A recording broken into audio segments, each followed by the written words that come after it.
Hi, I'm Annette Michelle Sanders, reading Malin. Are Tommy and Jonathan home yet? Yes, Jonathan got home yesterday morning. He loves his classes. It's all he can talk about. Now, I think the main thing architecture school has taught him is how much he should hate his parents' house. Tommy arrived last night and immediately started terrorizing your father. It's nice having the family home for Christmas. Some things never change. Oh, and how are you, honey? I'm so good, Mama. Just great. You're looking well. Is Jackson at the house? No, you know how twitchy he gets. I sent him to look for stocking stuffers. Oh, good thinking. Jackson and I have something to tell you. We wanted to tell you when you and Daddy were together, but you're never together, so it's every man for himself. I'm pregnant. Shelby. I'm gonna have a baby. Yeah, I realize that. Well, is that it? Is that all you're gonna say? What do you expect me to say? Oh, something along the lines of congratulations. Congratulations. Would it be too much to ask for a little excitement? Not too much. I wouldn't want you to break a sweat or anything. I am in a state of shock. I didn't In think June. that... Oh, Mama, you have to help me plan. We're going to get a new house. Jackson and I are going house hunting next week. Jackson loves to hunt for anything. What does Jackson say about all this? Oh, he's very excited. He says he doesn't care whether it's a boy or a girl, but I know he really wants a son so bad. He can taste it. He's so cute. The whole thing, it's all he can talk about. Jackson Letchery Jr. But does he ever listen? I mean, when doctors and specialists give you advice, I know you never listen, but does he? Well, I guess since he doesn't have to carry the baby, it doesn't concern him. Mama, don't be mad. I couldn't bear it if you were. It's Christmas. I'm not mad, Shelby. This is just hard. I thought that... I don't know. Mama, I want a child. But what about the adoption proceedings? You have filed so many applications. Mama, it didn't take us long to see the handwriting on the wall. No judge is going to give a baby to someone with my medical track record. Jackson even put out some feelers about buying one. Yeah, people do it all the time. Listen to me. I want a child of my own. I think it would help things a lot. I see. Mama, I know. Don't think I haven't thought this through. You can't live a life if all you do is worry, and you worry too much. In some ways, it's a comfort to me. I never worry because I know you're worrying enough for the both of us. Jackson and I have given this a lot of thought. Oh, has he really? Oh, there's a first time for everything. Don't start on Jackson. Shelby, your poor body has been through so much. Why do you deliberately want to Mama, push us? diabetics have healthy babies all the time. You are special. There are limits to what you can do. Mama, listen. I have it all planned. I'm going to be very careful. And by this time next year, I'm going to be bringing your big, healthy grandbaby to the Christmas festival. No one is going to be hurt or disappointed or even inconvenienced. Least of all Jackson, I'm sure. You are jealous because you no longer have any say-so in what I do, and that drives you up the wall. You're ready to spit nails because you can't call the shots. Yeah, I did not raise my daughter to talk to me this way. Yes, you did. Whenever any of us asked you what you wanted us to be when we grew up, what did you say? Shelby, I'm not in the mood for games. What did you say? Just tell me what you said. Answer me. I said, all I wanted was for you to be happy. Okay. The thing that would make me happy is to have a baby. If I could adopt one, I would. But I can't. I'm going to have a baby. I wish you would be happy too. I wish... I don't know what I wish. Mama, I don't know why you have to make everything so difficult.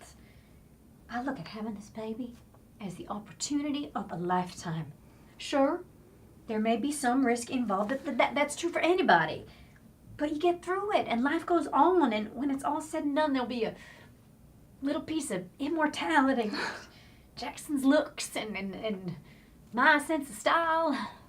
I hope. Mama, please. I need your support. I would rather have 30 minutes of wonderful than a lifetime of nothing special. Truvy, they're on. Please, don't tell anybody yet. I want to tell Daddy first. I never tell anyone anything. Let me get my wand and fairy dust. How are you doing, honey? I'm fine. I am a little worried about Drum. Boys got in last night. I really don't know how they're doing. Jackson is, well, Jackson. He has his hands full with Jack Jr. I will admit it's hard to be somber with a baby running around. Man, I'm beside myself. Wasn't Shelby fine when I left? Can you talk about it? Sure. Well, basically, after the transplant failed, she went back on dialysis, but you knew that. She'd been doing fine the past few months, and last Monday, everything went wrong. It was like dominoes. Well, they thought they could correct things with a little surgery. As they wheeled her down, she said, "Mama, I'm gonna feel so good when this is over." And they gave her the anesthetic. In a way, she was right. Maybe she knew she was going to be with her king. Yes, Anelle, maybe so. Well, we should be rejoicing. Well, you go ahead. I wish I could feel that way. I guess I'm a little selfish. I'd rather have her here. Miss Molina, I didn't mean to upset you by saying that.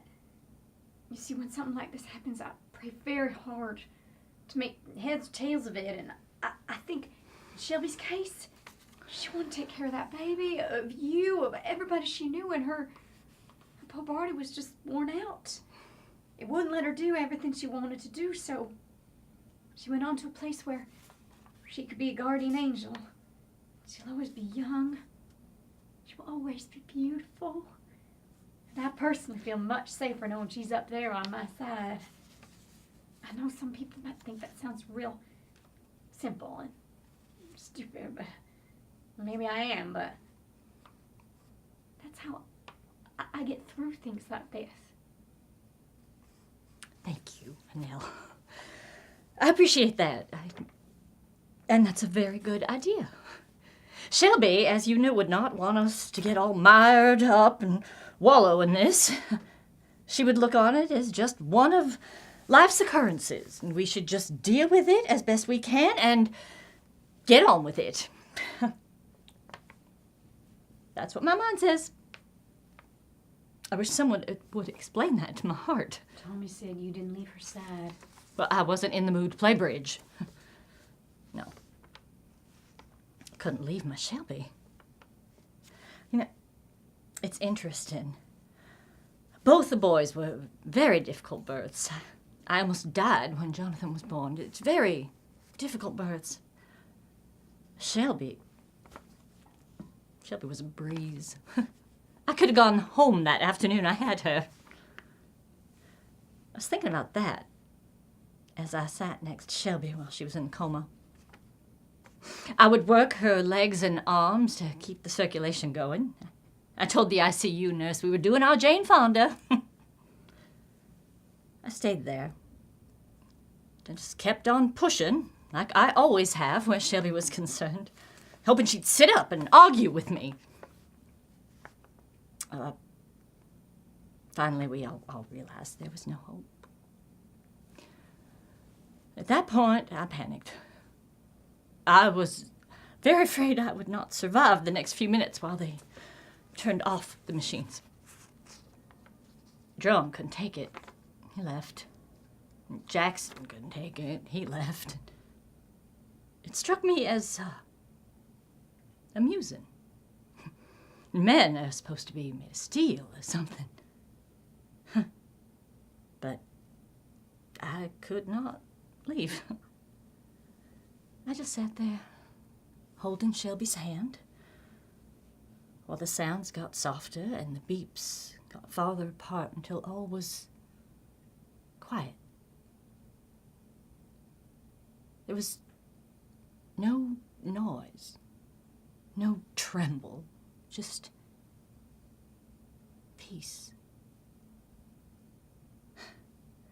I realized, as a woman, how lucky I was. I was there when this wonderful person drifted into my life, and I was there when she drifted out. It was the most precious moment of my life thus far. I don't know how your insides are doing, but your hair is holding up beautifully. All it needs is a lick and a promise. Did you have it done in Shreveport? Oh, no, I did it myself. Hey, hold it, Misty. I don't want to hear that kind of talk. Doing my own hair was so odd. I had no idea about the back. You did a lovely job. I just smoothed out the rough spots. In fact, I'm going to be looking for temporary help when Anette goes on maternity leave. Interested? It was just with so much going on. I didn't know if I'd have time, if I would feel like coming here. But this morning, I wanted to come here more than anything. Isn't that silly? No. You know, last night, I went into Shelby's closet for something. And guess what I found? All our Christmas presents stacked up, wrapped with her own 2 hands. I better go. Check the back. No. It's perfect, as always. You know, Shelby was right. It does kind of look like a football helmet. Honey, sit right back down. Do you feel all right? Yes, I feel fine. I feel great. I could run to Texas and back, but my daughter can't. She never could.